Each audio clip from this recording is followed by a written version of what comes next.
Um, um, well, that was wild. I know I got into detail about the first three episodes, and I don't want you to be disappointed that I'm not doing the same for the remaining ones, but I felt comfortable talking about those first three episodes because they were fully scripted and seen by the network, and the first two episodes were actually filmed and edited, and we got to see them, and they were amazing. But as I mentioned in part four, beyond those first three episodes, things were a little bit looser.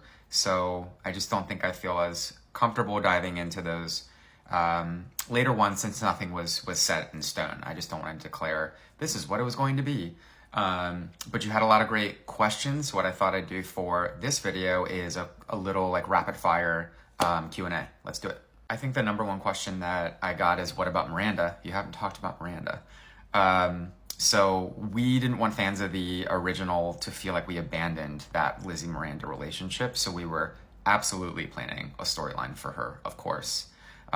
We talked a lot about adult Miranda, and her being a musician was part of the discussion. So someone who's on tour with a band. Her being queer was also part of the discussion. So you likely would have met the woman that she's in a relationship with. As for Lillian's involvement, I really don't know if casting ever reached out to her. All I do know is that her manager and I happened to be at the same event, and he came up to me and said that Lillian was open to being involved. So I'm hopeful that we could have actually had her be involved. This rapid fire Q&A is not very rapid. I would try to go faster. Why did Lizzie go by Elizabeth in episode 1?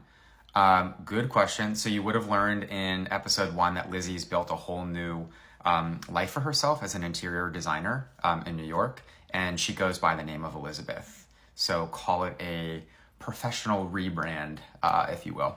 Why were Lizzie and Gordo not endgame? I saw a lot of comments from people who said, if Lizzie and Gordo weren't going to be endgame, I would not have watched. And I think this is the challenge when you're writing a reboot of a beloved show, how to please the hardcore, OG fans when it's so much more than a show to them. It really is a religion.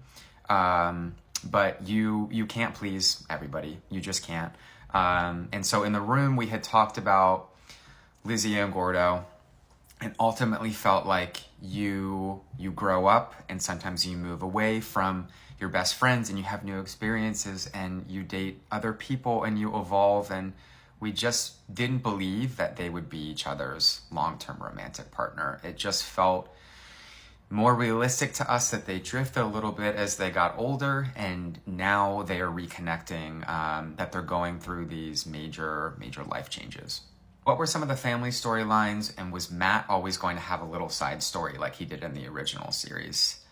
So Lizzie's been living in New York, so when she comes home, she realizes that the Lizzie gap has closed. That's a phrase that we were using in the writer's room that I kind of like, the Lizzie gap. Her family has had a whole life since she's been living her life in New York, and so she's kind of surprised to realize that she missed out on a lot, including that her dad had a minor heart attack that they actually never told her about. So you would have seen Lizzie and her family kind of trying to reconfigure as a unit now that Lizzie's home. And in terms of Matt, we didn't want him to be just relegated to the sidelines. He was very much going to be a part of Lizzie's stories and, absolutely would have had stories of his own. And I think you would have actually gotten to see Lizzie and Matt figure out how to be friends, like true friends, now that they're adults. What about Kate? Well, we have seen Kate. So I think the actress who played her name is actually, forgive me, I don't know how to pronounce her last name. I believe she's an attorney, which was brought up in the room, and I don't believe she's in the acting game anymore. So we weren't planning a storyline for her. I think had she maybe been open to being in it, we could have maybe found a small way to do a cameo. What were the sets like? They were lovingly recreated using the original as a model. It was so cool to see the house again. I remember stepping into Lizzie's bedroom and got like full body chills. What about Lizzie's clothes? I think they were exactly what you would have wanted them to be. Still very authentically Lizzie, but an adult version. There's a cute exchange in episode 3 where Ethan says, you're on another level now. And Lizzie says, I just cut back on my butterfly clips. So the costume designer, he was incredible. We got to go into the costume closet and it was such a dream, like just looking at all the clothes. A lot of the clothes were from a secondhand retailer in LA called the Bearded Beagle. So I think people would have loved her outfits. Any references to the movie, Lizzie McGuire movie? Yes, we were going to have just a quick line or two to acknowledge that it happened.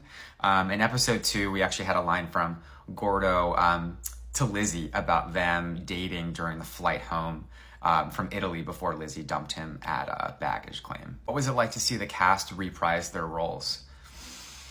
Unreal, amazing. They dropped right back in, and you really felt like they were a family, and it was incredible to see. Couldn't it have gotten picked up somewhere else? What about Hulu? So Hillary, she posted back in February 2020, she posted on Instagram about this, about really wanting it to move to Hulu. I can't speak too much to this. It's my understanding that Disney Plus wasn't really willing to let the property go. Again, I don't have more information than that. Do you think they'll ever reboot it? I hope so. I have no idea. I truly have no idea. What I do know is that the fans are there. You all proved that over the last week. So that is 100% fact. What's Hillary like? Is she nice? She is very nice. She is the best. She came into the room with us a handful of times and sat with us and shared stories about her life that we ended up using as inspiration in some of the episodes. And she is everything you want her to be. She's incredible. As always, we end with a photo. During the writer's strike, a few of the writers got together on the picket lines, and Jake, who played Matt, joined us, and it was so nice. It was really cool just to be together again. And Robert, who played Sam, joined us afterwards as well.